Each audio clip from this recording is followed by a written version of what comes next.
பேசும் பொருளுக்கு இலக்கிதமாம் பேச்சிறந்த மாசில் மணியின் மணி வார்த்தை பேசி பெருந்துறையே என்று பிறப்பறுத்தேன் நல்ல மருந்தின் அடி என் மனத்தே வைத்து. திருச்சிற்றம்பலம்.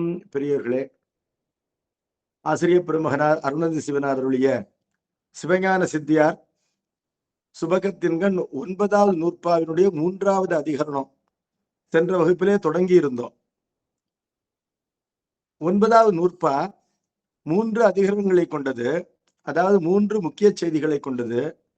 முதற் செய்தி என்பது பசுபாச ஞானங்களினாலே இறைவனை உணர முடியாது, பதிஞானத்தினால்தான் இறைவனை அறியலாம் என்பது. 2வது அதிகரணத்தினுடைய செய்தியானது இறைவனுடைய அருளினாலே இறைவனை அறிந்த ஒருவன் வாசனா மலத்தினாலே தாக்குண்டு அந்த ஞானத்தை இழக்காமல் இருப்பதற்காக முன்னிலை பிரபஞ்சமாகின்ற பாசத்தின்கண் அதனை காணல் நீர் என்று அதனுடைய நிலையாமையை அறிந்து தோஷ புத்தி செய்ய வேண்டும். 3வது அதிகரணம் என்ன கூறுதுன்னா, இவ்வாறு தோஷ புத்தி செய்தல் என்பது எண்ணிலே கைகூடி விடாது, அதற்கு ஒரு பயிற்சி வேண்டும்.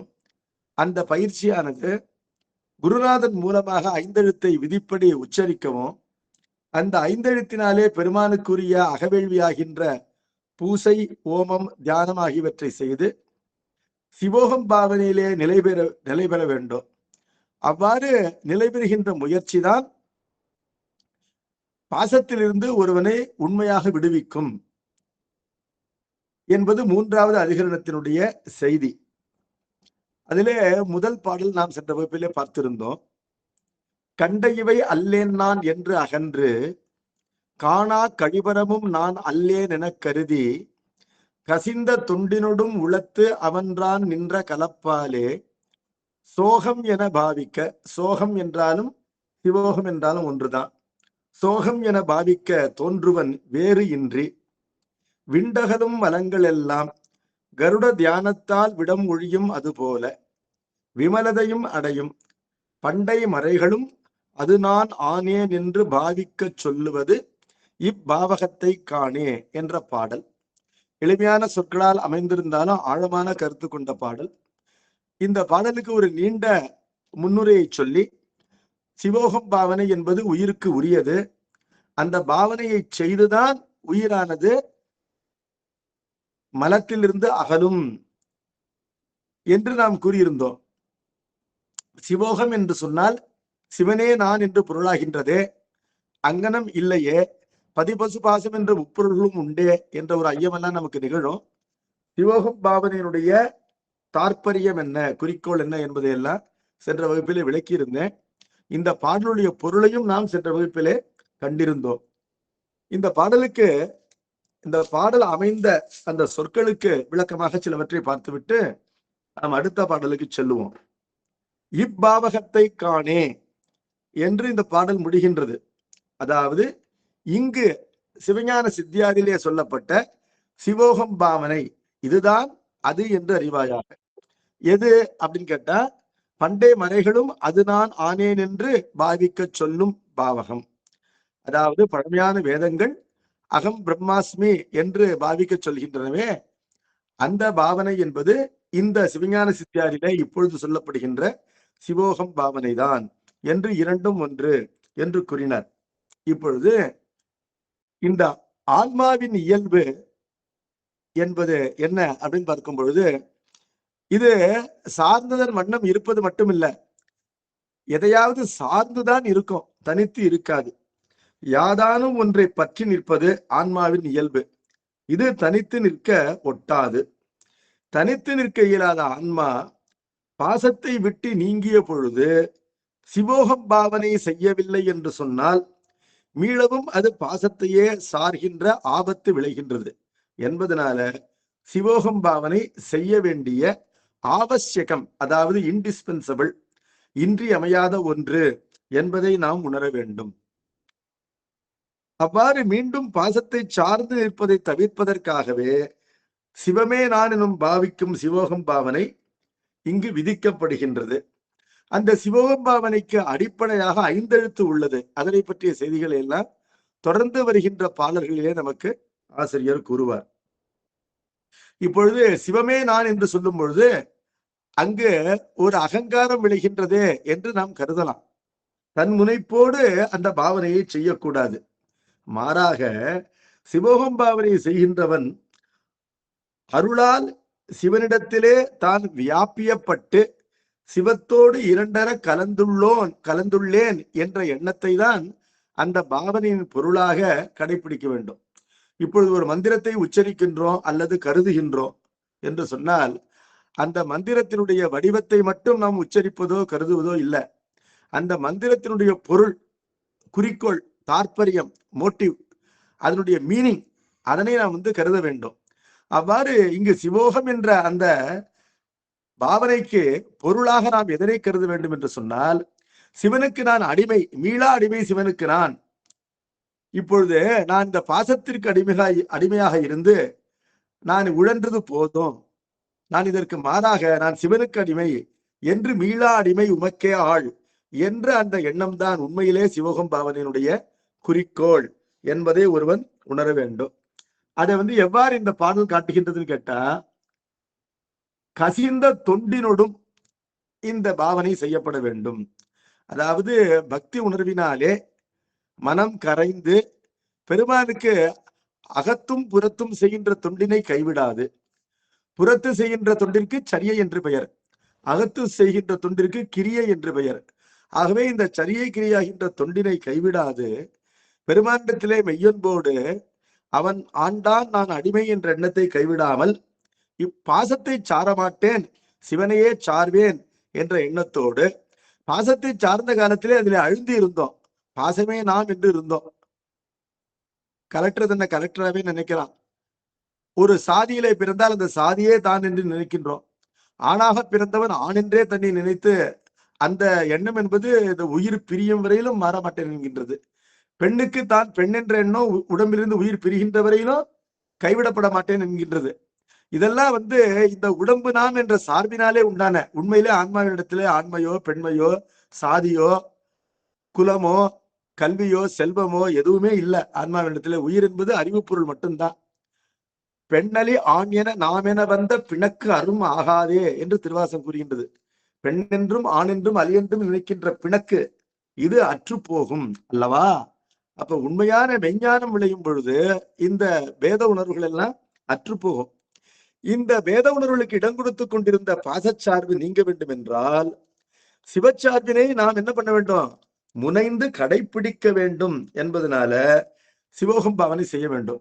அவ்வாறு செய்யும் பொழுது சிவனிடத்திலே நாம் வியாபியப்பட்டுள்ளோம் என்று கருத வேண்டும். அதாவது சிவம் நம்மை ஊடுருவி இருக்கின்றான். சிவன் வியாபக வஸ்து, நாம் அவனால் வியாபிக்கப்பட்டிருக்கின்ற வியாபிய வஸ்து. சிவம் நம்மை நம்முடைய இருப்பின் ஒவ்வொரு அணுவிலும் பெர்வேட் பண்ணுது, அதாவது ஊடுருவுது. அந்த சிவத்தினால் ஊடுருவப்பட்டு நிற்கின்ற பொருள் நாம் என்று அறிய வேண்டும். அதான் சிவம் என்பது வியாபக வஸ்து என்றும் நாம் வியாபிய வஸ்து என்றும் இவ்வாறு மனதினாலே அந்த கருத்தினை கடைபிடிக்க வேண்டும். சிவம் நம்முடைய முழுமையும் ஆட்கொண்டிருக்கின்றான், ஆக்கிரமித்திருக்கின்றான். எப்படின்னு பார்த்தா, திருப்பெருந்துறை பெருமானை பற்றி கூறும் பொழுது, பெருந்துரை பெருமான் என் மனத்தான் கண்ணின் அகத்தான் மறு மாற்றத்திடையானே. அந்த பெருமானின் மனதிலே இருக்கின்றான். கண்ணை மூடிக்கொண்டிருக்கும் போது மனதிலே இருக்கின்றான், கண்ணை திறந்து கொண்டிருக்கும் போது முன்னிலை பொருளிலும் அவன் தான் இருக்கின்றான் என்பதனால மனம் வேறென்று வேறொன்றையும் பற்றாது. கண்ணை திறந்து பார்க்கின்ற ஒருவன் கடவுளை தவிர வேறொன்றை கண்டான் என்று சொன்னால் மனம் அவ்வாறு காட்டப்படுகின்ற பொருளை பற்றும். கண்ணை திறந்து பார்க்கும் பொழுதும் கடவுள் தான் தெரிகின்றான் என்று சொன்னால் மனம் கண்ணு விழித்திருக்கும் போதும் கடவுளைத்தான் பற்றும், கண் மூடி இருக்கும் போதும் கடவுளைத்தான் பற்றும். அதை கூறுவது எவ்வாறு கூறுவது என்றால், மனத்தான் கண்ணின் அகத்தான் என்று சொன்னார். சரி, பேசும்போது கடவுளை தவிர வேறு பேச்சே நிகழக்கூடாது.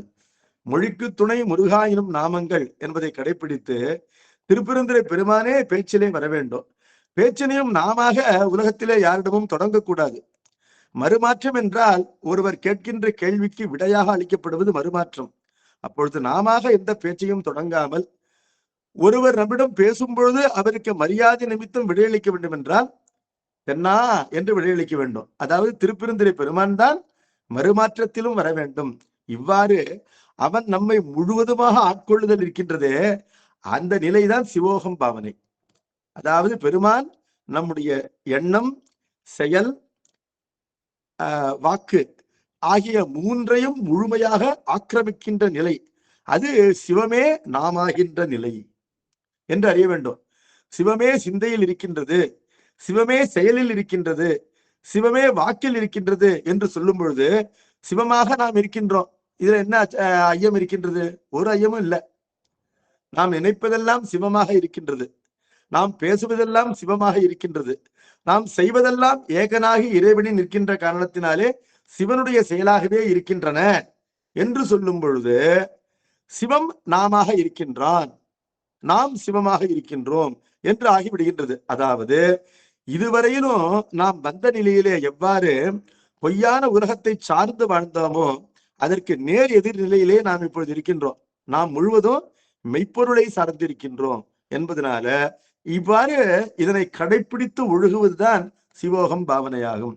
அது மனதினாலே சிவன் நான் என்று கருதுவது அன்று, அது இவ்வாறு அந்த நிலையை கடைபிடித்து ஒழுகுவது சிவோகம் பாவனையாகும் என்று அறிய வேண்டும். கசிந்த தொண்டினொடும் அப்படிங்கிற ஒரு தொடர் மிக முக்கியமானது இந்த பாடல்ல. இப்பொழுது பாச கருவிகளிலிருந்து நீங்கிய நிலையிலே நாம் தனித்து விடப்படுகின்றோம். அவ்வாறு தனித்து விடப்படும் பொழுது எஞ்சியிருக்கின்ற நாமே கடவுள் என்ற ஒரு முனைப்பு தோன்றும். இது எல்லா உயிர்களுக்கும் தோன்றும். அந்த அந்த முனைப்பு தோன்றாத வண்ணம் கடவுள் அருள் செய்ய வேண்டும். உண்மையில எல்லா கடவுள்களிலே தான் இருக்கின்றன.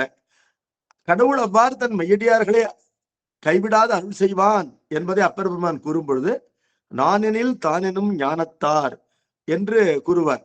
அப்பொழுது ஒரு மெய்யடியவன் பாசப்பிரபஞ்சத்திலிருந்து விலகும் பொழுது அவன் நான் நான் என்று கூறுவானான். அவ்வாறு அவன் நான் நான் என்று கூறும் பொழுது கடவுள் என்ன செய்வாரா?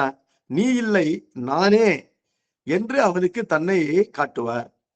அப்பொழுது அவனுடைய நானை தனக்குள்ளே பெருமான் அடக்கி கொண்டு விடுவார். அதான் நாம் இறைவனிடத்திலே வியாபியப்படுகின்றோம். இறைவன் நமக்குள்ளே வியாபகமாக புகுகின்றான் என்ற அந்த ஒரு சொல்லினை இரண்டாவது அதிகரணத்திலே தொடர்ந்து 2 பாடல்களிலே சொன்னார். பேரன்பை அருளி அதன் வழியே புகுந்திடுவன் எங்குமிலா போகத்தை புரிந்தே என்று சொன்னார். அது மட்டும் இல்ல, அதற்கு முதல் பாடல், அது முதல் அதிகரணத்தினுடைய பாடல், அந்த பாடலிலும் இவ்வாறு இறைவன் செய்வான் என்று சொன்னார் என்பதனால இறைவன் வியாபிப்பான். இறைவன் எப்போதுமே கலந்திருக்கின்றான். இருந்தாலும் இந்த நான் என்பது முளைக்க விடாமல் அவன் தன்னுடைய வியாபகத்தினாலே அதனை கிள்ளி போடுவான். அதான் துறைமாண்ட பாபாடி தோணோக்கம் ஆடாமோ என்று சொன்னார். துறை என்று ஒரு சொல் இந்த திருவாசகத்தில் இருக்கின்றது. உரைமாண்ட உள்ளொளி உத்தமன் வந்து உளம் புகழும் கரைமாண்ட காம பெருங்கடலை கடத்தலுமே இறைமாண்ட இந்திரிய பறவை எரிந்தோட துறைமாண்ட பாபாடி தோணோக்கம் ஆடாமோ என்று அருமையான தோணோக்கம் பாடல், கடைசி பாடல். உரைமாண்ட உள்ளொளி உத்தமன் வந்து உளம் புகழும், அந்த புகுதல் அப்படிங்கிற சொல் பயன்படுத்தப்பட்டிருக்கு பாருங்க, ரொம்ப முக்கியமான சொல் இது. பெருமான் எவ்விடத்தும் எல்லா நேரத்திலும் ரெடிமேடாக கலந்திருந்தாலும் கூட இந்த உயிர் அவனை நோக்கும் பொழுது அவன் புகுவது போல் உணர்கின்றது. அதுதான் திருப்பள்ளி எழுச்சி என்று சொல்லப்படுகின்றது. ரொம்ப நுணுக்கமான விஷயம் இது. பெருமான் என்ன உறங்கிக் கொண்டிருக்கின்றானா? அவன் அவனை துயில் உணர்த்துவதற்கு உறங்குவது, விழிப்பது, பசிப்பது, உண்பது, இதெல்லாம் உயிரினுடைய செயல்கள். பெருமானுக்கு பசி கிடையாது, உறக்கம் கிடையாது. கடுகூர் பசி காமம் கவலை பிணி இல்லார் என்று சம்பந்த பெருமானை பற்றி கூறுகின்றார்.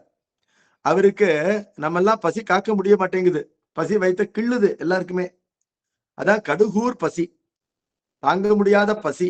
அதுவோ அந்த பசி அடங்கிய போது மற்ற பொருள்கள் மீது ஆசை வருகின்றது. காமம், கடுகூர் பசி காமம். காமத்திலே ஈடுபட்ட ஒருவருக்கு ஆட்டோமேட்டிக்கா பை ப்ராடக்ட், ஒரு பொருள் வாங்கினா ஒரு பொருள் ஃப்ரீன்னு விற்கிறாங்க இல்லையா? அதுபோல காமம் வந்தால் கவலை வரும். முதலிலே பசி வருகின்றது, உயிர் குணம்.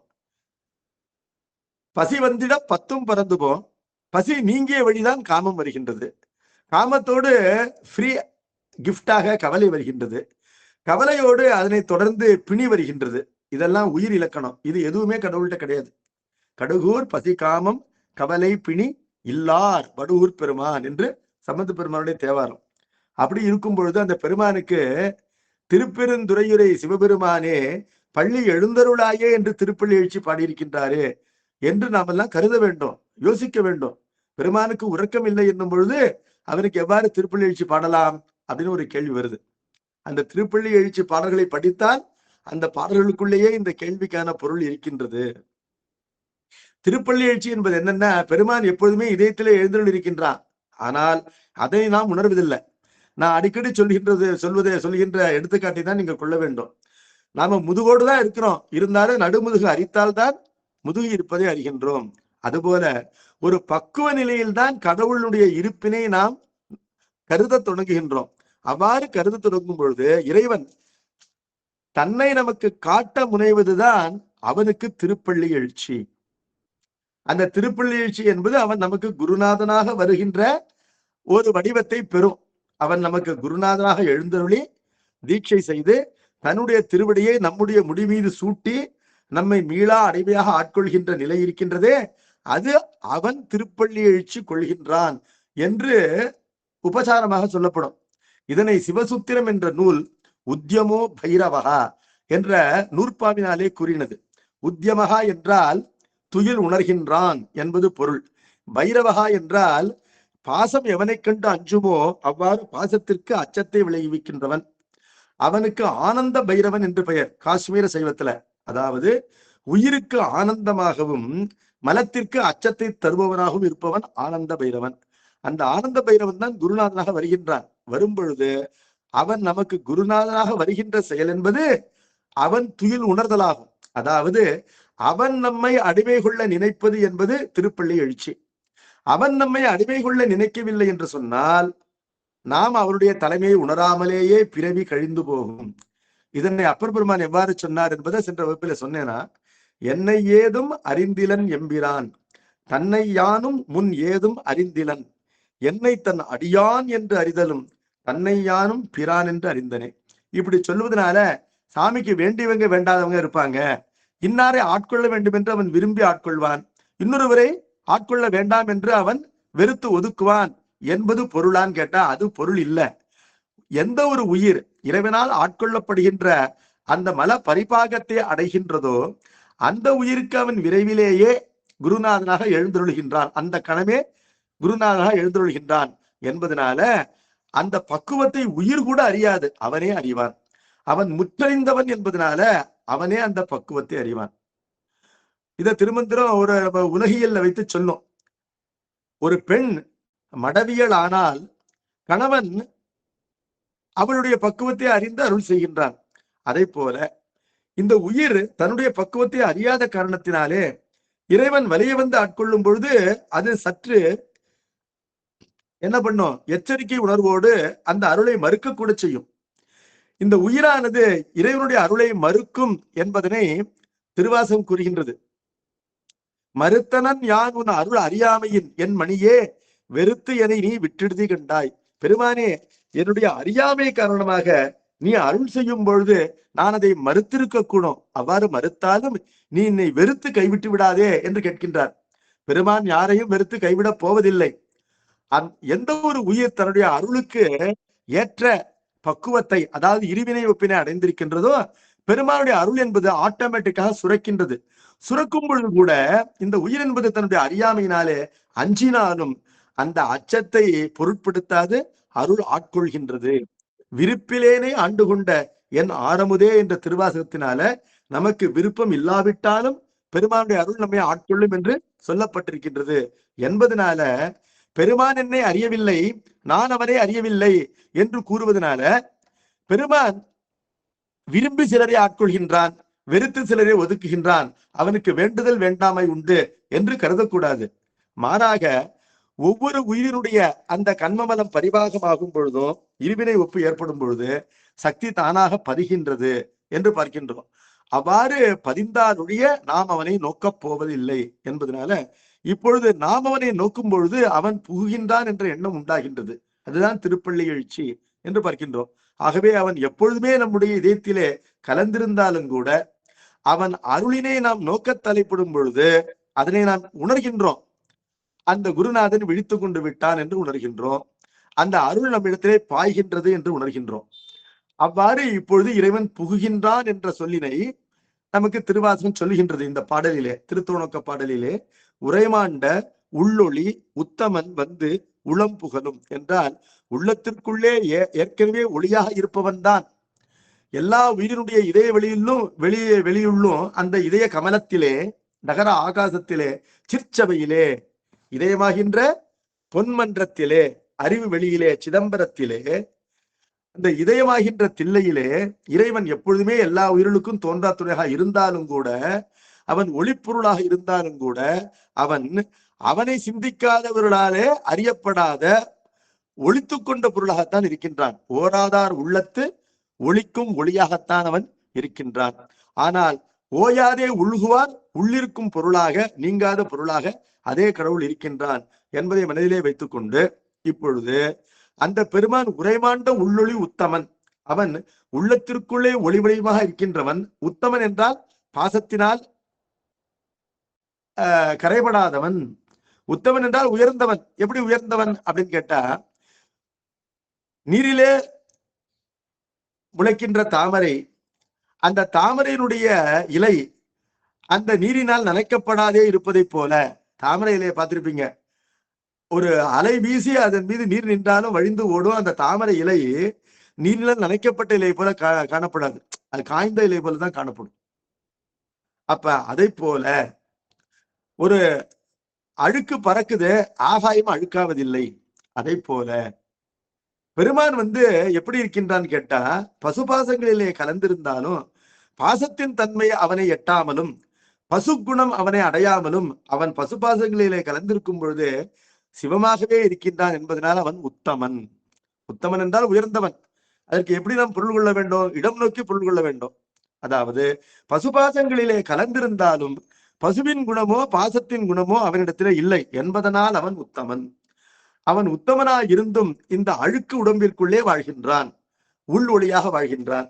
அவனை பற்றி சொல்ல வேண்டும் என்று சொன்னால் அவனை சொல்ல முடியாது, உரை நின்று போகும், வாக்கு நின்று போகும். ஆகவே உரைமாண்ட உள்ளொளி உத்தமன் வந்து உளம் புகழும் என்றால், அவன் தானே தம்மை தலையெழுத்தாட் கொள்வதைப் போல அவன் குருநாதனாக வந்து அவருடைய கருணையினை எனக்கு காட்டவும் என்பது பொருள்.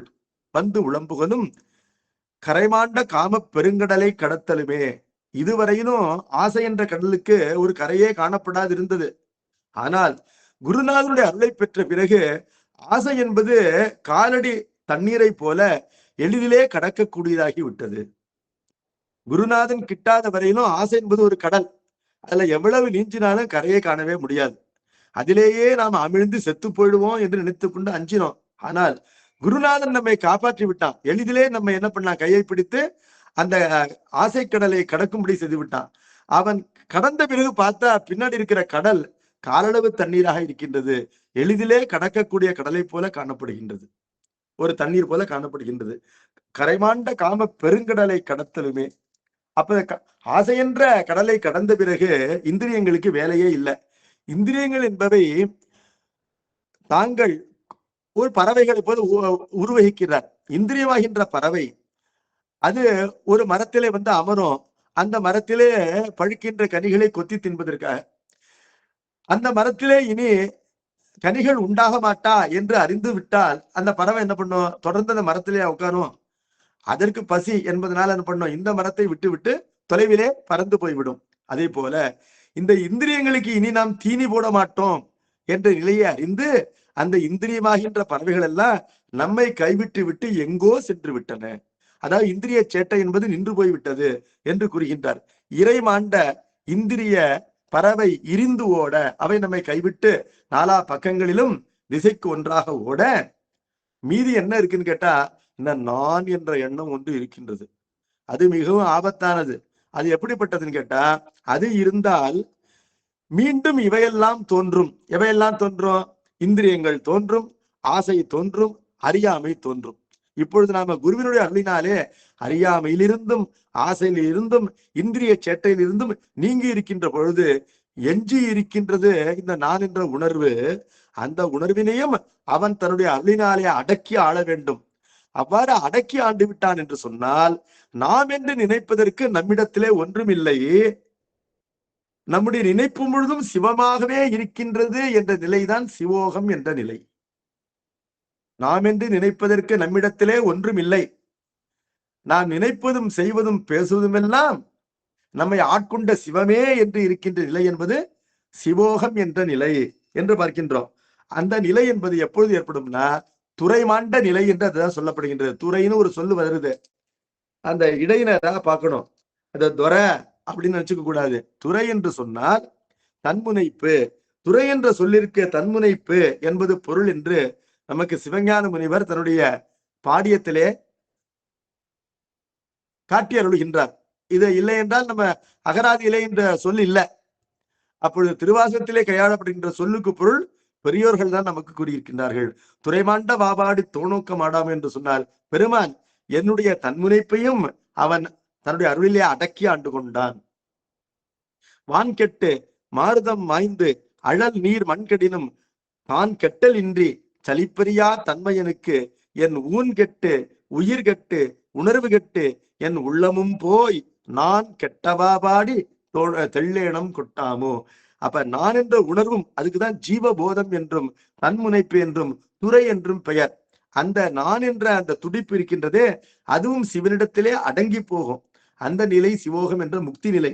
ஆனால் அந்த நிலைக்கு நான் சொன்ன ஏற்கனவே வீட்டிற்குள் இருப்பதுதான் வீடு. வீட்டின் வாசல் வீடாகாது. இருந்தாலும் வீட்டின் வாசலை வீடாக நாம் பாவிக்கின்றோம். வாசலை பார்த்தாலே வீடு வந்துருச்சுன்னு தெரியுது இல்லையா என்பதனால வீட்டின் வாசலை ஒருவன் புறக்கணித்து வீட்டிற்குள்ளே நுழைய முடியாது. வீட்டிற்குள்ளே பிரவேசிக்க விரும்புகின்ற ஒருவன் வீட்டின் வாயிலை இது நம்முடைய வீட்டின் வாயில் என்று அறிய வேண்டும். அவ்வாறு அறிவதுதான் இந்த சிவோகம் என்ற பாவனை.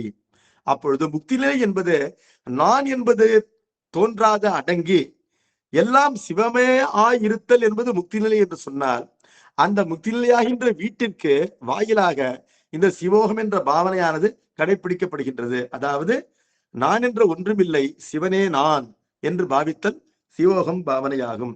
அந்த பாவனை என்பது முனைப்பினால் நிகழக்கூடாது. அது முனைப்பினால் நிகழாதிருப்பதற்கு என்ன உபாயம், என்ன உக்தி, என்ன வழிவகை என்று கேட்டால் நாம் அவனுக்கு கசிந்த தொண்டு செய்து கொண்டிருப்பது என்பது அந்த நான் என்ற முனைப்பு தோன்றாதிருப்பதற்கான உபாயமாகும் என்பதனால கசிந்த தொண்டினொடும் என்று கூறுகின்றார். கருவிகளிலிருந்து நீங்கிய நிலையில் நான் பிரமம் என்று முனைப்போடு நின்றது போல் அல்லாமல் அந்த பரம்பொருளினுடைய அருளிலே அடங்கி அந்த அருள் வசப்பட்டு இருத்தல் என்பதுதான் இங்கு கசிந்த தொண்டு என்று சொல்லப்படுகின்றது. அது எப்படி வெளிப்படும் கேட்டா இறைவன் என்னை சிவமாகவே ஆக்கினான் என்று 2-3 இடங்களிலே திருவாசகத்திலே வருகின்றது.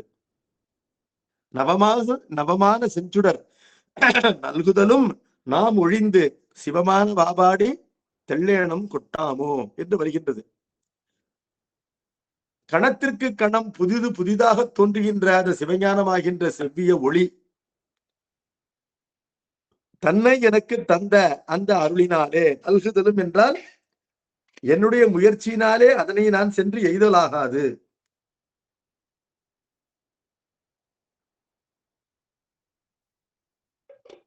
அது தன்னுடைய அருளினாலே என்னை வந்து ஆட்கொள்ளும். பெருமானுக்கு அண்ணாமலையார்னு பேரு. அண்ணாமலையார்னு ஏன் பேரு? எந்த உயிரும் தன்னுடைய முயற்சியினாலே அவனை நெருங்க முடியாது. அதான் அண்ணாமலை, நெருங்க முடியாத மலை. எந்த ஒரு உயிரும் அந்த பெருமானை நெருங்க முடியாது என்று சொன்னால் அந்த பெருமானால் உயிர்களுக்கு எந்த பயனும் இல்லை. ஆகவே அவனை வந்து அவன் இருந்தும் இல்லாதவன் தான், அவனை பற்றி நாம் கருத வேண்டாம் என்ற முடிவுக்கு வரலாமான்னு கேட்டா அப்படி கிடையாது. நம்மால் தான் அவனை நெருங்க முடியாது, அவனால் நம்மை நெருங்க முடியும். அப்பொழுது அவன் தன்னுடைய அருளினாலே நம்மை ஆட்கொள்வான் என்பது இந்த உயிருக்கு அவனால் விளைகின்ற பயன் என்பதனால நம்மால் நெருங்க முடியாத காரணத்தினாலே அண்ணாமலை அது தானே வந்து நம்மை தலையிட்டாட்கொள்ளும் என்பதனால அது கருணையே வடிவாகின்ற அண்ணும் மலையாகவும் இருக்கின்றது. அது தானே வந்து நெருங்கும் மலை. அதை சொல்லும் பொழுது நவமாய செஞ்சுடர் நல்குதலும் நாம் ஒழிந்து சிவமான பாபாடி என்றால் நான் என்ற எண்ணம் ஒழியாமல் சிவமாக முடியாது. ஆகவே சிவமே நான் என்று பாவிக்கின்ற பாவனையினுடைய பயன் என்ன என்று கேட்டால், சிவமே நான் என்று பாவிக்கின்ற உயிர் அந்த பாவனையின் பயனாக நான் என்ற எண்ணத்தை கைவிட்டு சிவமென்றே இருக்கும். எல்லாம் சிவனென்ன நின்றாய் போற்றி. எல்லாம் சிவனென்ன நிற்கின்ற நிலையிலே கருதுகின்ற இந்த உயிரும் சிவமாகத்தானே இருக்கும். சிவனுக்கு வெளியிலேயா இருக்கும்? நிச்சயமா இருக்காது. சிவனுக்கு வெளியிலே இந்த உயிர் கிடையாது என்பதனால எல்லாம் சிவன் என்று கருதுகின்ற உயிர் தானும் சிவமாகவே இருக்கும். அந்த அருளுக்கு வெளியிலே அது இருக்காது என்பதனால நவமாய செஞ்சுடர் நல்குதலும் நாம் ஒழிந்து சிவமான பாபாடி தெல்லேடம் கொட்டாமோ என்ற சிவமாகி விட்டோம் அப்படின்னு சொன்ன தொண்டு நின்று போகின்றதா என்று ஒரு கேள்வி வருகின்றது. தொண்டு நின்று போவதற்கு இது வழிவகுக்காது என்பதை எப்படி காட்டுகிறார்னா, முக்தி நெறி அறியாத முற்கருடும் முயல்வேனை பக்தி நெறி அறிவித்து பழவினைகள் பாரும் வண்ணம் சித்தமலம் அறிவித்து சிவமாக்கி என ஆண்ட அத்தன் எனக்கு அருளியவாறு ஆர்வருவார் அச்சோவே. பெருமான் என்னை சிவமாக ஆக்கினான். ஆக்கி தொடர்ந்து என்னை அடிமை கொள்கின்றான். என்னை ஆண்ட என்று சொன்னால் என்னுடைய தொண்டினை அன்போடு ஏற்றுக்கொள்கின்றான். ஆகவே அவன் என்னை சிவமாக்கிய பிறகும் நான் அவனுக்கு தொண்டு புரிந்து கொண்டிருக்கின்றேன் என்பதை கூறுவதற்காக சிவமாக்கி என ஆண்ட அத்தன் என்று கூறுவார். ஆகவே கசிதல் என்பது தற்போத முனைப்பு இல்லாதிருத்தல் என்ற பொருளை இங்கு நமக்கு தருகின்றது. அடுத்து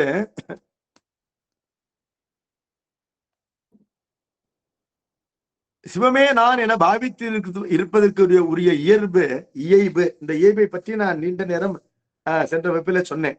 இயைபு என்றால் பொருத்தம். உயிராகின்ற நாம் சிவமாக நம்மை கருதுவதற்கு, தியானிப்பதற்கு, பாவிப்பதற்கு எல்லா உரிமைகளையும் பெற்றுள்ளோம். எப்படின்னா, ஒரு தகப்பனுக்கு பிறந்த பிள்ளை தகப்பனுடைய பண்புகள் தன்னிடத்திலே விளங்கிக் கொள்வதற்கு முனைவது என்பது குற்றமாகாது. அப்பாவை போலவே பேசுறது, நடக்கிறது, அப்பாவினுடைய சொத்திற்கு தான் உரிமை கொண்டாடுவது என்று ஒரு தகப்பனுக்கு பிறந்த பிள்ளை என்பவன் கடைபிடிக்கலாம். அதற்கு ஒரு பொருத்தம் இருக்கின்றது. அவ்வண்ணமே எல்லா உயிர்களும் அறிவு பொருள்களும் சிவமாக சிவனுடைய குணங்களை தன்னிடத்திலே பாவிப்பதற்கு உரிமை பெற்றுள்ளன என்பதுதான் அந்த பொருத்தம். அப்பொழுது சிவமே நான் என பாவித்து நிற்பதற்குரிய இயல்பு அல்லது உரிமை என்பது ஆன்மாவிடத்தும் உண்டு. இந்த உரிமை சிவனிடமிருந்து ஆன்மாவிற்கு வருகின்றது என்பதனால இந்த இயல்பு என்பது சிவனிடத்திலும் உண்டு. முதல்வன் உயிரோடு கலந்து நிற்றலும் உயிர் முதல்வனோடு கலந்து நிற்றலும் சிவோகம் என பாவனை நிகழ்வதற்கு இடம் தருகின்றன, அதாவது ஏவாக இருக்கின்றன என்று பார்க்கின்றோம். இப்பொழுது சிவம் உயிரோடு கலந்து நிற்றல் என்பது எப்பொழுதுமே உள்ளது. அது புதிதாக நிகழ்வதில்லை. இமைப்பொழுதும் என்னெஞ்சில் நீங்காதான் தாழ்வாழ்க என்பதனால புதிதாக கடவுள் நம்மிடம் கலக்கப் போவதில்லை. அவன் உளம் புகுந்தான் என்று கூறுவதற்கு அவன் புதிதாக புகுந்தான் என்பது பொருள் இல்லை, நாம் விழித்துக் கொள்கின்றோம் என்பதுதான் பொருள். இப்போது இறைவனுக்கு திருப்பள்ளி எழுச்சி பாடுதல் என்பது அந்த இறை உண்மையை அறிய நம்முடைய அறியாமையாகின்ற துயிலிலிருந்து அந்த துயில் உணர்ந்து நாம் விழித்துக் கொள்கின்றோம் என்பதுதான் நம்மிடத்திலே இருக்கின்ற அந்த குரு தத்துவம் விழித்துக் கொள்வதாக கூறப்படுகின்றது. இதை நம்ம இந்த உண்மையை நம்ம கடைபிடிக்க வேண்டும். இறைவனுக்கு உறக்கம் கிடையாது, இறைவன் விழித்துக் கொள்வதில்லை. இறைவனுக்கு திருப்பள்ளி பாடுதல் என்பது என்னன்னு கேட்டா, இந்த உயிர் இறைவனை நோக்க தலைப்படுவதற்கு இறைவன் அருள் செய்கின்றான் அல்லவா? அதுதான் நாம தூங்கிட்டு சாமி தூங்கினதான் நினைக்கிறோம் என்று அறிய வேண்டும். அதே போலவே பெருமான் நம்மை ஆட்டுவிக்கின்றான். அந்த பெருமான் நம்மை ஆட்டுவித்தல் என்பதுதான் அவருடைய ஆட்டம் என்று சொல்லப்படுகின்றது. உண்மையிலே பெருமானுக்கு ஆட்டம் உண்டா என்று கேட்டால் இல்ல, நம்மை ஆட்டுவித்தல் தான் அவனுடைய ஆட்டம் என்று பார்க்கின்றோம். என்பதனால நம்முடைய அறியாமை தூணில் இருந்து நம்மை அவன் எழுப்புகின்றான் அல்லவா, அது நம்மிடத்திலே உறங்கிக் கொண்டிருந்த அவன் எழுவதாக நாம் உணர்கின்றோம் என்று பார்க்கின்றோம். இது எப்படியா சாத்தியம் கேட்டா சாத்தியம்தான். இப்ப பூமிதான் சூரியனை சுத்துது. ஆனா நமக்கு என்ன தெரியுது? சூரியன் அன்றாடம் கிழக்கிலே உதித்து மேற்கிலே மறைவதை போலவும் விண்ணிலே ஊர்ந்து செல்வதை போலவும் உணர்கின்றோம். சூரியன் விண்ணிலே ஊர்ந்து செல்வதை போல உணர்கின்றோம். ஆனா உண்மையில பூமிதான் சூரியனை சுத்தி சுத்தி வருது.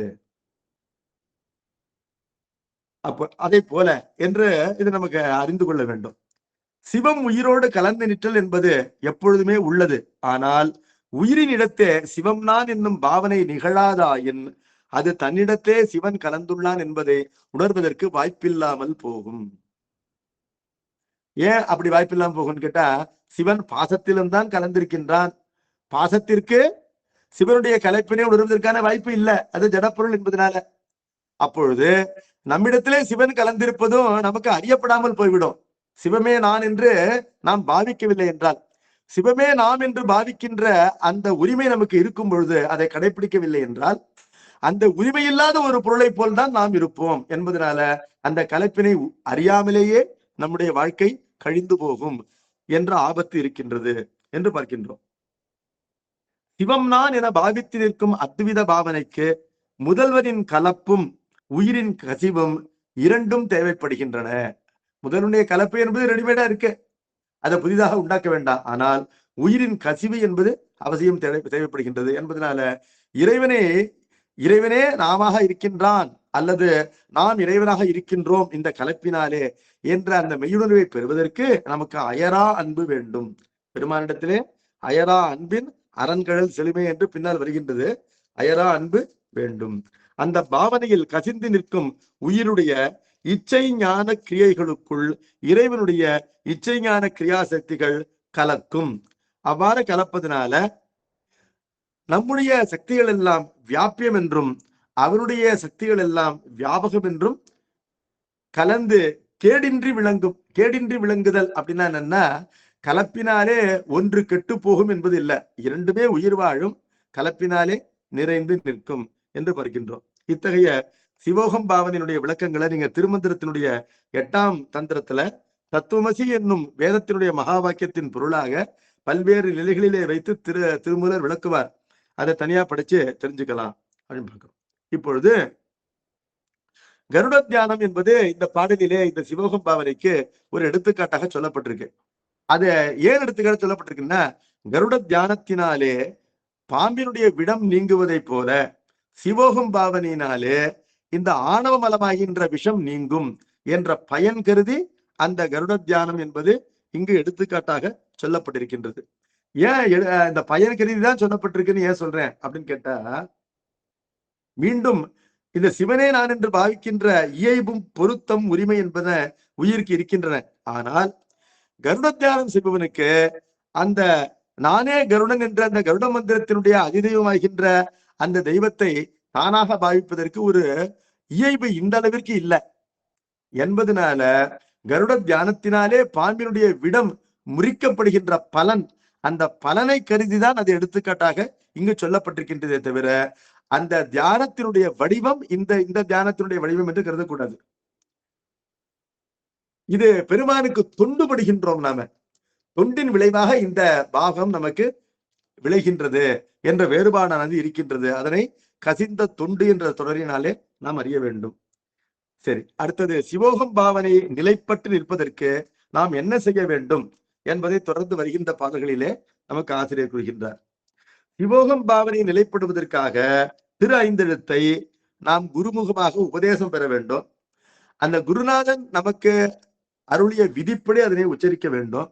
அவ்வாறு அதனை உச்சரித்தல் கணித்தல் ஏற்கனவே பார்த்திருக்கிறோம். உபாம்சுவாகவோ மானதமாகவோ சுத்த மானதமாகவோ இந்த 3 நிலைகளிலே ஐந்தெழுத்தை நாம் கணிக்கலாம்.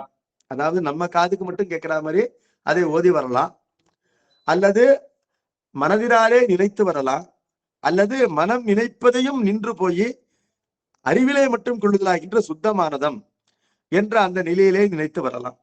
இவ்வாறு நாம் அதை கணிக்கும் பொழுது அமர்ந்து கணிக்கின்றோம் என்பது மட்டும் போதாது, அதற்கு அரண் செய்வதை போல கிரியை செய்ய வேண்டும். ஏன் கிரியை செய்ய வேண்டும்னு கேட்டா, ஒரு ஆலம் வித்து இருக்கின்றது, அதனை நாம் மட்டும்னா அதுல இருந்து ஒரு ஆலஞ்செடி வருகின்றது. அந்த ஆலஞ்செடி இருக்கின்றதே அதனை ஆடு மேய்ந்து விடும் என்பதற்காக அந்த செடியை சுற்றி வேலி போடுவார்கள். அதே ஒரு ஆலமரமா வளர்ந்துருச்சுன்னா அதுக்கு வேலி தேவையில்லை. அப்ப 1000 ஆடு அந்த ஆலமரத்தினுடைய நிழல்ல வந்து தங்கும். ஆலமரத்துக்கு ஒன்றும் பயம் கிடையாது ஆட்டை பார்த்து. ஆனா ஒரு ஆலஞ்செடியா இருக்கும்போது ஒரு ஆளே அதனை மேய்ந்து போகும் என்பதற்காக அதுக்கு வேலை வேண்டும். அதனால இப்பொழுது சிவோகம் பாவனைக்கு திருவைந்தெழுத்து என்பது ஒரு சாதனமாக, அதாவது வேலையாக அமைவதைப் போல, அந்த திரு ஐந்தெழுத்தை கணிப்பதற்கு உரிய கிரியா மார்க்கம் என்பது அதற்கு வேலையாக அமைகின்றது. என்ன காரணம்னா, ஆரம்ப காலத்திலே இனிஷியல் ஸ்டேஜஸ்ல ஒரு சிறு செடிக்கு ஆட்டினாலே ஆபத்து இருக்கின்றது. ஒரு பெரிய மரத்திற்கு அந்த ஆடுகள் எவ்வளவு நூற்றுக்கணக்கில் வந்தாலும் ஆபத்தில்லை என்பதை போல, இப்பொழுது சிவோகம் பாவனை என்பது ஆரம்பத்திலே ஒரு சிறு செடி போல் இருப்பதனால அதனை காப்பதற்கு ஐந்தெழுத்தும், அந்த ஐந்தெழுத்து என்பதை இப்பொழுதுதான் உபதேசம் வாங்கிட்டு இருக்கிறோம். அதுவும் ஒரு சிறு செடி போல் இருப்பதனால அதனை காப்பதற்கு கிரியா மார்க்கமும் தேவைப்படுகின்றன என்பதை நாம் இந்த எடுத்துக்காட்டின் மூலம் நன்றாக விளக்கிக் கொள்ள வேண்டும். என்பதனால நூலிலே சொல்லப்பட்டவற்றையெல்லாம் மதிப்போடு கடைபிடிப்பதனால செய்கின்ற செயலிலே வெற்றி பெறுகின்றோம். எப்படின்னா, ஆபத்துக்களில் இருந்து நீக்கி கொண்டு வெற்றி பெறுகின்றோம். இடையிலே எந்த ஆபத்தும் ஏற்படாமல் அந்த ஐந்தெழுத்தை கணித்தலும் சிவகம் பாவனையும் வெற்றி பெறுவதற்கு இந்த பூசை முறைகள் எல்லாம் வேண்டும் என்று பார்க்கின்றோம். அதனை வருகின்ற ஒரு 2-3 பாடல்களிலே நமக்கு நன்றாக விளக்குவார். இப்பொழுது 8வது பாடலை படிக்கின்றேன். வரிசை எண் 299. துப்பக்கத்தில அஞ்செழுத்தால் ஆன்மாவை அரனுடைய பரிசும் அரனுருவும் அஞ்செழுத்தால் அமைந்தமையும் அறிந்திட்டு அஞ்செழுத்தால் அங்க கர நியாசம் பண்ணி ஆன்மாவின் அஞ்செழுத்தால் இதயத்து அர்ச்சித்து அஞ்செழுத்தால் குண்டலியின் அனலை ஓம்பி அனைவரிய கோதண்டம் அணைந்து அருளின் வழி நின்று அஞ்செழுத்தை விதிப்படி உச்சரிக்க மதி அருக்கன் அணை அரவம் போல் தோன்றும் ஆன்மாவில் அரணே என்பது பாடல்.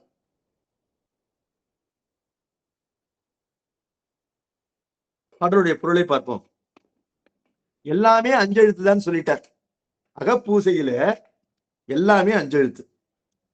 அகவேள்வி இதுல பெருமானுடைய திருவடியை நாம தியானிக்கிறோம்.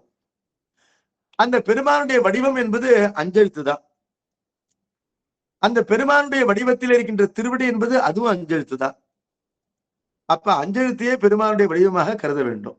சரி, அஞ்செழுத்தையே தன்னுடைய உருவமாக கொண்டிருக்கின்ற பெருமானை அவருடைய திருவடிகளை மலரிட்டு அர்ச்சிக்க வேண்டும். அது எங்க அர்ச்சிக்கிறது அப்படின்னு கேட்டா, நம்முடைய உடம்பிலேயே இதயம் என்ற இடத்திலே பெருமானுடைய திருவடியை பேணி அர்ச்சிக்க வேண்டும். அர்ச்சிப்பதற்கு என்ன மந்திரம்னு கேட்டா, அதுவும் அஞ்செழுத்து தான். சரி, பெருமானுடைய பூஜையில ஹோமம் உண்டு. அந்த பெருமானுடைய மூல மந்திரத்தினாலே ஹோமம். அந்த அக்னி காரியம், நெருப்பினை உண்டாக்கி பெருமானுடைய மந்திரத்தினாலே அவனுக்கு அதிலே ஆகுதி அளித்தல். அந்த அக்னி காரியத்தை எங்கு செய்யணும்? புறத்தே ஒரு குண்டத்தில் செய்ய வேண்டுமா? அதெல்லாம் தேவையில்லை. அமர்ந்த இடத்திலேயே வாயிலார் நாயனரை போல நம்முடைய உடம்பிலேயே நாபிஸ்தானத்தில அந்த நாபியாகின்ற குண்டத்தில அக்னியை உண்டாக்கணும். அக்னியை உண்டாக்கணும்னா அதுக்கு கற்பூரம், மேட்ச் பாக்ஸ் எல்லாம் தேவையா? தேவையே இல்லை. அந்த அக்னியை உண்டாக்குறதும் அஞ்செழுத்தினாலேயே உண்டாக்க வேண்டும். அஞ்செழுத்துன்ற மந்திரத்தினாலேயே நம்முடைய நாபிஸ்தானத்துல ஒரு சிவாக்னியை உண்டாக்கி அதிலே அந்த ஆகுதிகளை செய்ய வேண்டும். சரி, இப்பொழுது பெருமானுடைய உருவத்தினை நேரடியாக காண்பது என்பது எங்குன்னு கேட்டா, நம்முடைய புருவ மத்தியில. அதற்கு ஆக்ஞை என்று பெயர். அந்த சக்கரத்திற்கு கோதண்டம் என்று அதனை கூறுவார்கள். கோதண்டம் என்றால் வில். வில்லினை போல் காணப்படுகின்ற 2 புருவங்களுக்கு நடுவிலே இருக்கின்ற காரணத்தினாலே இலக்கணையினால அந்த புருவ நடுவிற்கு வில் என்ற பெயர் வந்துவிட்டது. இப்ப இலக்கணை என்பதை நான் சொல்லியிருக்கேன் உங்களுக்கு. இலக்கணை, ஆகுபெயர் என்ற 2 விஷயங்கள் இருக்கின்றன. இலக்கணை என்பது என்னன்னா, ஒரு சொல் தனக்கு உரிய பொருளை விட்டுவிட்டு ஒரு சார் பொருளை குறிப்பது என்பது இலக்கணை. ஆகுபெயர் என்பது ஒரு பொருள் ஏதோ ஒரு காரணத்தினாலே தன்னோடு தொடர்பு கொண்ட இன்னொரு பொருளுக்கு தானே பெயராக ஆகி வருவது ஆகுபெயர். இந்த பெயரே அதற்கு பெயராகி விடும், அது ஆகுபெயர். இது இந்த பெயர் இன்னொரு சொல்லுக்கு பெயராகாமல் வாழா அதனை குறிப்பதாக பயன்படும், அது இலக்கணை. எப்படி அப்படின்னு கேட்டா, சிதம்பரத்துல எத்தனை டிக்கெட் இறங்குது அப்படின்னு கேட்கிறான். டிக்கெட் என்பது ஒரு பிரிண்டட் பேப்பர். அது பேசஞ்சருக்கு பெயராகி விட்டது. அப்ப இது ஆகுபெயர். அதாவது ஒரு பதார்த்தத்தின் பெயர் நேம், அது சம்பந்தமே இல்லாத இன்னொரு பதார்த்தத்துக்கு பெயராகவே ஆகிவிட்டது. For all practical purposes. சிதம்பரத்துல 10 டிக்கெட் இறங்குதுன்னா டிக்கெட்டா இறங்குது, டிக்கெட் வாங்கினவன் தான் இறங்குறான். அது ஆகுபெயர். அவ்வாறு இல்லாமல் இப்பொழுது நெற்றி என்பது புருவத்தை குறிக்கின்றது என்று சொன்னால் நெற்றி புருவமாகி விடவில்லை. நெற்றி என்ற ஒரு பொருளின் பெயர் புருவம் என்ற இன்னொரு பொருளின் பெயராகவும் ஆகிவிடவில்லை. இது ஆகுபெயர் அல்ல. ஆனால் சார் ஒரு இடத்தினாலே அருகில் இருப்பது ஒரு சார்பு. இடத்தினாலே அருகில் இருக்கலாம், அல்லது வேறு காரணத்தினாலே அருகில் இருக்கலாம். இந்த அருகிலே இருக்கின்ற சார்பு கருதி அது ஒரு சொல்லினுடைய பெயர், அதாவது ஒரு பொருளினுடைய பெயராகின்ற சொல், அது அதற்குரிய பொருளை தராமல் சார் பொருளை தருகின்றது, குறிப்பால் உணர்த்துகின்றது. அதுதான் இலக்கணை. நெற்றி என்பது புருவத்தை குறிக்கும். புருவம் என்பது புருவ மத்தியை குறிக்கின்றது. வில் என்பது புருவத்திற்கு ஊமையாகுபெயர். அவ்வாறு ஊமையாகுபெயராக இருக்கின்ற ஊமையாகுபெயராக உணர்த்தப்பட்ட புருவம் என்பது புருவத்தை குறிக்காமல் வில் போல் இருக்கின்ற 2 புருவங்களுக்கு இடையிலே இருக்கின்ற அந்த புருவ நடுவினை குறிக்கின்றது என்பதால் அதுக்கு கோதண்டம் என்று பெயர். கோதண்டம் என்றால் வில். அது எப்படியா புருவ மத்திக்கு பெயராயிற்று என்பதற்காக உங்களுக்கு இலக்கணத்தை விளக்கினேன். அந்த புருவ மத்தி இருக்கின்றதே, அதுதான் பெருமானுடைய திருவுருவ காட்சி பெறுகின்ற இடம். அந்த திருவுருவ காட்சி பெறுகின்ற இடத்துல அந்த காட்சியை நமக்கு எது ஈட்டி தருகின்றதுன்னு கேட்டா இந்த அஞ்செழுத்து தான் ஈட்டி தருகின்றது என்பதனால அந்த காட்சியை பெற்ற ஒருவன் அந்த காட்சியிலே தன்னை கரைத்துக் கொள்ள வேண்டும். அவ்வாறு கரைத்துக் கொள்வதுதான் சிவமே நான் என்று பாவிக்கின்ற பாவனை என்று பார்க்கின்றோம். அந்த காட்சி எப்படி ஏற்படும் இந்த புருவ மத்தியில அப்படின்னு ஒரு கேள்வி வருது. எப்படி ஏற்படும்னா அது நுண்ணிதாக ஏற்படும். அது பற்றில்லாத ஒரு பொருள் இன்னொரு பொருளை பற்றி தோன்றுவதை போன்று காட்சி தரும், நிழல் போல காட்சி தரும் என்று சொன்னார். இப்பொழுது விண்ணிலே நாம் நவக்கோள்களை பார்க்கின்றோம். அந்த கோள்களிலே ராகு கேது என்பது கண்ணால் பார்க்கத்தக்க கோள்கள் இல்லை. ஆனால் அவற்றை ஒருவன் பார்க்க வேண்டும் என்று சொன்னால் கிரகண காலத்திலே அவை திங்களையோ சூரியனையோ பற்றும் பொழுது பார்க்கலாம் என்று ஒரு கருத்து நம்மால் கடைபிடிக்கப்படுகின்றது. அந்த கருத்து சயின்டிபிக்கலி கரெக்டான என்ன கேள்வி கேட்கக்கூடாது. இப்பொழுது கடைபிடிக்கப்படுகின்ற அந்த கருத்தினை ஒரு பர்பஸுக்காக ஒரு பலன் கருதி நமக்கு ஊமையாக ஆக்குகின்றார். அந்த கருத்தினை ஏற்றுக்கொண்டுதான் இந்த ஊமைக்கு நம்ம பொருள் சொல்ல வேண்டும். அப்படின்னா அர்த்தம், விண்ணிலே கோள்களை பார்க்கின்ற ஒருவன் ஒரு தொலைநோக்கியினாலே பார்த்தாலும் அவனை ராகு கேது என்ற கிரகங்களை பார்க்க முடியாது. அவற்றை அவன் எப்பொழுது பார்க்கின்றான் என்று கேட்டால் அவை இந்த சூரிய கிரகணம் சந்திர கிரகணம் இவையெல்லாம் ஏற்படும் பொழுது கேது கிரஸ்த கிரகணம் என்று கூறுவார்கள். கேது பிடித்தால் அவ்வாறு கூறுவார்கள். ராகு கிரஸ்த கிரகணம் என்று கூறுவார்கள். ராகு பிடித்தால் இவ்வாறு கூறுவார்கள். கேது ராகு பிடித்தது, இது கேது பிடிச்சிருக்கா ராகு பிடிச்சிருக்கான்னு எப்படி கண்டுபிடிக்கலாங்கிறது ஜோதிட விஷயம். அதை ஜோதிட நூலை கொண்டு நீங்கள் தெரிந்து கொள்ள வேண்டும். அது இப்போது நமக்கு வேண்டாம். ஆனால் இப்பொழுது இந்த சூரியனையோ சந்திரனையோ ராகு பிடிக்கும் பொழுது அந்த நிழலை பார்த்து ராகு இதுதான் என்று அறிகின்றோம். அதை போல இப்பொழுது இந்த தியானத்திலே பெருமான் வெளிப்படுவான், நுண்ணிதாக இவ்வாறு வெளிப்படுவான். அந்த பெருமானுடைய காட்சி இந்த சூரியனை பிடித்த ராகுவினுடைய காட்சியை போல நமக்கு கிட்டும்.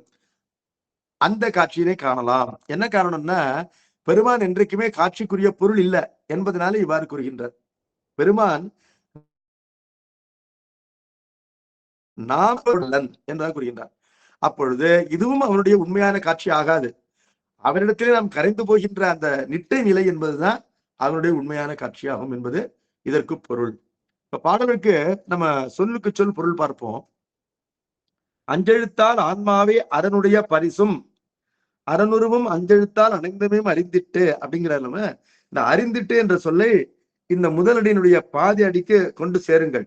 அஞ்செழுத்தால் ஆன்மாவை கமா அரனுடைய பரிசும் அறிந்திட்டு, அதாவது குருநாதர் நமக்கு உபதேசித்த அஞ்செழுத்தின் துணை கொண்டு முதலிலே ஆன்மாவை அறிந்து அரனுடைய பரிசும் அறிந்து, ஆன்மா என்பது முதலிலே வந்திருக்குங்கிறதுனால ஆன்மாவை முதலிலே அறிந்து என்று கொள்ள வேண்டாம். அதனுடைய பரிசும் ஆன்மாவினுடைய பரிசும் இரண்டையும் அறிய வேண்டும். அஞ்செழுத்தால் அறிய வேண்டும். அப்ப அஞ்செழுத்தின் பொருளாக அறிய வேண்டும். அஞ்செழுத்திற்கு பல பொருள் சொல்லப்பட்டிருக்கின்றன. இங்கு சொல்லப்படுகின்ற பொருள் என்னன்னு கேட்டா, இந்த உயிர் இறைவனுக்கு மீளா அடிமை என்ற கருத்தினை அஞ்செழுத்து என்ற மந்திரத்தினுடைய பொருளாக அறிய வேண்டும். சிவாய நம என்ற அஞ்செழுத்து இருக்கின்றது. அதற்கு பல பொருள் அடிப்படையில் நிலையிலிருந்து பேசிக்கிலிருந்து இலக்கிய தொடராக பார்ப்பதிலிருந்து பொருள் சொல்லப்பட்டிருக்கின்றன. சிவன் பொருட்டு இந்த வணக்கம் என்பதிலிருந்து அதுக்கு பொருளானது தொடங்கி உரைக்கப்படுகின்றது. அதிலே சிவாய சிவனுக்கு என்று 4ஆம் வேற்றுமை இருக்கின்றது. வடமொழி இலக்கணப்படி 4ஆம் வேற்றுமையிலேயே 6ஆம் வேற்றுமை பொருளை பாவிக்கலாம் என்பதனால சிவனுடைய என்ற பொருளும் அந்த தொடருக்கு உண்டு. அப்பொழுது நம என்பதுதான் நமக என்று ஆகின்றது. அப்பொழுது மம என்பது என்னுடைய என்ற 6ஆம் வேற்றுமை பொருளிலே இருக்கின்ற ஒரு சொல். ந என்று நிஷேதிப்பதனால என்னுடையது அன்று என்று ஆகின்றது. சிவாய என்ற 4ஆம் வேற்றுமை 6ஆம் வேற்றுமை பொருளை தருவதனால சிவனுடையது என்று ஆகின்றது. அப்பொழுது என்னுடைய மனம் வாக்கு காயமாகின்ற கரணங்கள் என்னுடையவை அல்லை, இவை சிவனுடையன என்று கொள்வது என்பது சிவனுக்கு நம்முடைய அடிமையை உரைப்பதாகும். என்ன கவனிங்க. அன்றே என்றன் ஆவியும் பொருளும் உடைமை எல்லாமும் குன்றே எனையாய் என்னை ஆட்கொண்ட போதே கொண்டிலையோ என்று திருவாசகம் கூறுகின்றது. குருநாதனை பார்த்து கேட்கிறாரு, பெருமானே திருப்பெருந்துறையிலே நீ எனக்கு திருவடி தீட்சை கொடுத்து ஆட்கொண்ட பொழுதே என்னுடைய பொருள் எல்லாம் உன்னுடைய பொருளாகி விடவில்லையா? என்னுடைய உயிர் கூட உனக்கு உன்னுடைய சொத்தாக ஆகிவிடவில்லையா? அப்பொழுது என்னுடைய உயிரும் உனக்கு சொத்தாகிவிட்டது என்ற காரணத்தினாலே இதுவரை எனக்கு எவையெல்லாம் என்னுடைய பொருளாக இருந்தனவோ அவையெல்லாம் நானே உனக்குரிய பொருளாகிவிட்ட காரணத்தினாலே உன்னுடைய சொத்தாகிவிட்டன என்பதனால அன்றே என்ற ஆவியும் பொருளும், அன்றே என்ற ஆவியும் உடலும் உடைமை எல்லாமும், என்னுடைய உடம்பும் உன்னுடைய சொத்தாகிவிட்டது, என்னுடைய உடல் சார்ந்த பொருள்களும் உன்னுடைய சொத்தாகிவிட்டன, நானே உனக்கு சொத்தாகிவிட்டேன் என்றால் நான் உனக்கு அடிமையாகிவிட்டேன் என்பது பொருள் என்பதனால அஞ்செழுத்தினாலே இதெல்லாம் எதனுடைய விளைவுன்னு கேட்டா குருநாதர் உபதேசித்த அஞ்செழுத்தின் விளைவு என்பதனால அஞ்செழுத்தை முறைப்படி ஒரு அருட்குருநாதனுடைய உபதேசமாக பெறுவதனால அதனுடைய பொருளை சிந்திப்பதனாலையும் அந்த மந்திரத்தினுடைய ஒரு அருட்பிரசாதத்தினாலையும் நமக்கு விளைகின்ற நிலை என்னன்னா, நம்மை ஆட்கொண்ட குருநாதன் நமக்கு ஈடில்லா முதல்வன், அவன் நமக்கு உடையவன், நாம் அவனுடைய உடைமை பொருள், நாம் அவனுக்கு மீளா அடிமை என்ற ஒரு எண்ணமானது உண்டாகிவிடும் என்பதனால அஞ்செழுத்து உபதேசத்தினாலே இந்த ஆன்மாவை உயிருக்கு, இந்த ஆன்மாவை இறைவனுக்கு அடிமை என்றும் இறைவனே ஆன்மாவிற்கு தலைவன் என்று உணர்கின்ற உணர்ச்சி என்பது உண்டாகும்.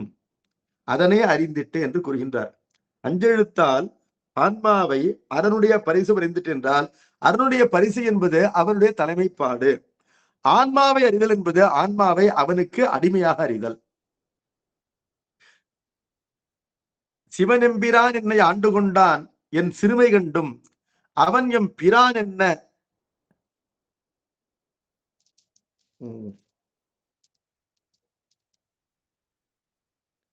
பவனெம்பிரான் பனி மாமலர் கண்ணி விண்ணோர் பெருமான் சிவனெம்பிரான் ஆண்டு சிறுமை கண்டும் அவனம் பிரான் என்ன நான் அடியேன் என்ன இப்பரிசே புவனெம்பிரான் தெரியும் பரிசாவது எம்புகவே. பெருமானே, நீ எனக்கு தலைவன், நான் உனக்கு அடிமை என்பது இந்த எண்ணம் எனக்கு எப்பொழுதும் மறந்து போகாமல் நான் இதனை எப்பொழுதுமே அறிந்திருக்கும் வண்ணம் அருள் செய்வாயாக.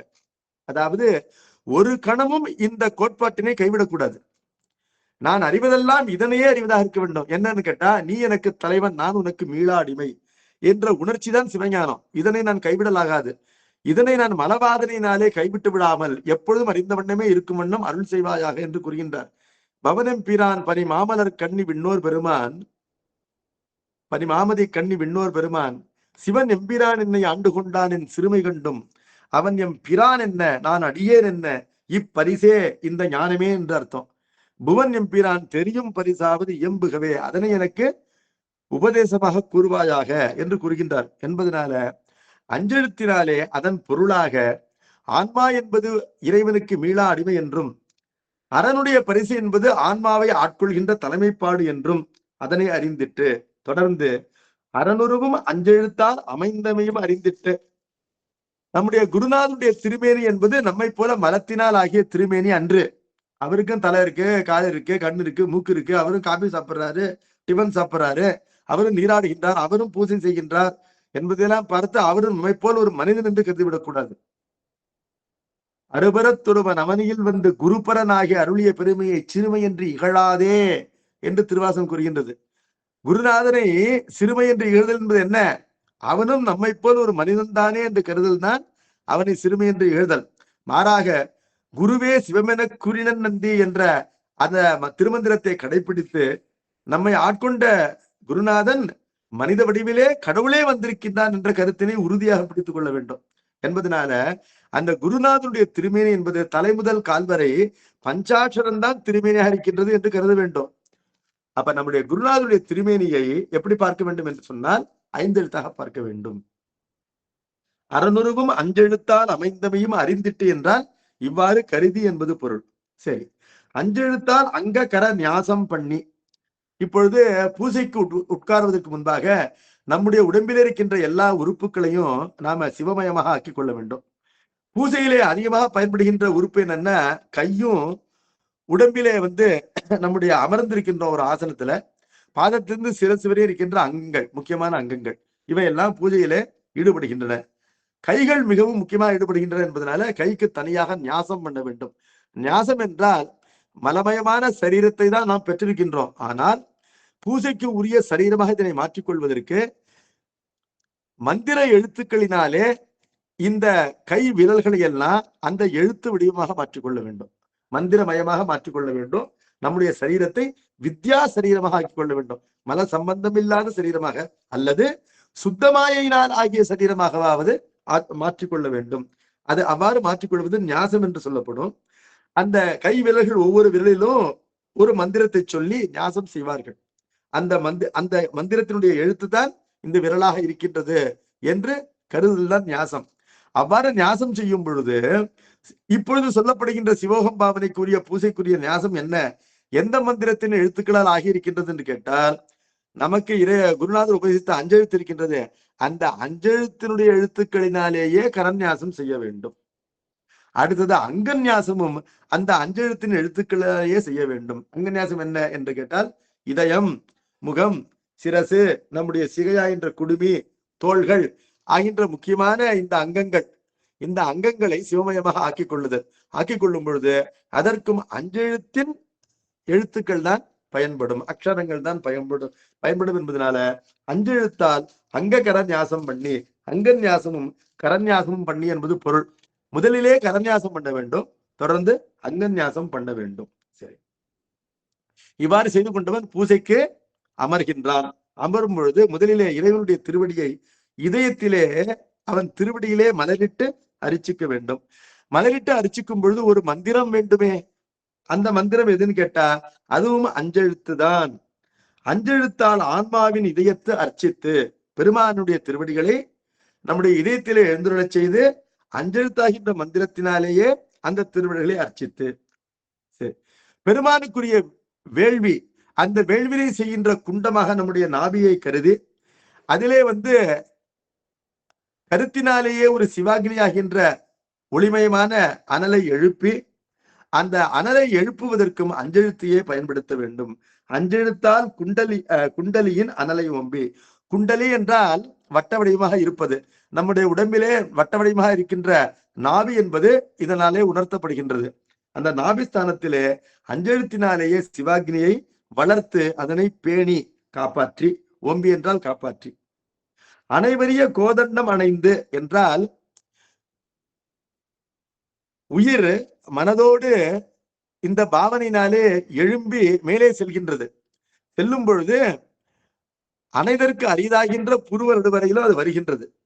அப்ப அனைவதற்கு அரிதாகின்ற புருவ நடுவிற்கு வந்த பிறகு அருளின் வழி நின்று என்றால் அருளுக்கு அடங்கி, இதுவரையிலும் நம்மை காப்பாற்றிய அருளுக்கு அடங்கி தன்முனைப்பு இன்றி அஞ்செழுத்தை விதிப்படி உச்சரிக்க, குருநாதர் எப்படி சொல்லி கொடுத்தாரோ இந்த இடத்திலே பெருமானுடைய காட்சி நிகழ்கின்ற புருவ மத்தியிலே நமக்கு முக்திக்குரிய பஞ்சாக்கரத்தை நம்முடைய குருநாதர் சொல்லியிருப்பார்.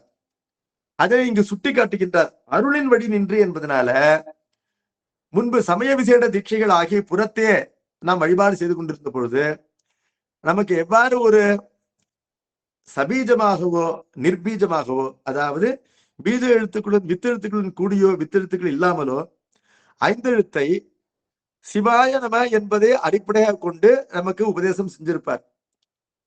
அந்த ஐந்தெழுத்திலே இருக்கின்ற ந என்ற எழுத்து திரோத என்ற மனத்தை குறிக்கும், ம என்ற எழுத்து ஆணவ மனத்தை குறிக்கும்.